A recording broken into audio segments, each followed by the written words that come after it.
Hari ini saya berdiri di sebuah tanah yang akan kita tebus demi pembangunan pusat tarbiyah pupis di Selinsing, Perak.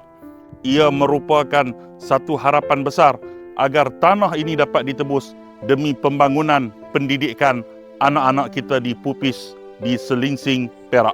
Tanah yang berada di belakang kita ini, kita akan tebus untuk jadikan tanah wakaf demi ilmu, demi agama, demi pembangunan pendidikan untuk anak-anak kita di pupis Selinsing. Untuk makluman tuan-tuan, sekarang pupis Selinsing telah pun mempunyai pelajar lebih daripada 90 orang.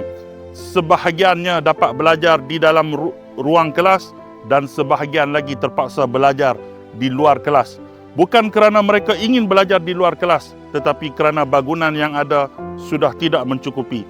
Maka kita akan tebus tanah di sebelah ini sebelum ia jatuh ke tangan pemaju demi pembangunan pendidikan anak-anak kita di Selinsing, Perak.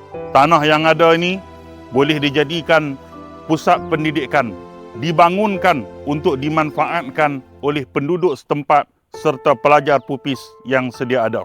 Tanah yang luas, cantik, berdekatan dengan jalan besar yang mana insya-Allah jika dibangunkan sebagai pusat pendidikan akan memberi manfaat bukan sahaja kepada masyarakat sekitar, bahkan kepada masyarakat luar daripada kawasan Selinsing.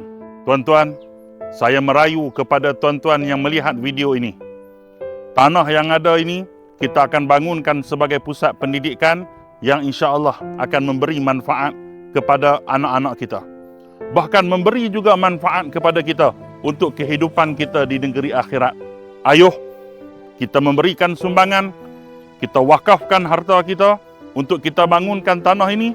InsyaAllah manfaatnya sehingga ke negeri akhirat. Tuan-tuan boleh tekan link di bawah untuk menyumbang kepada pembangunan pupis di Selinsing, Perak. Sekian. Assalamualaikum warahmatullahi wabarakatuh.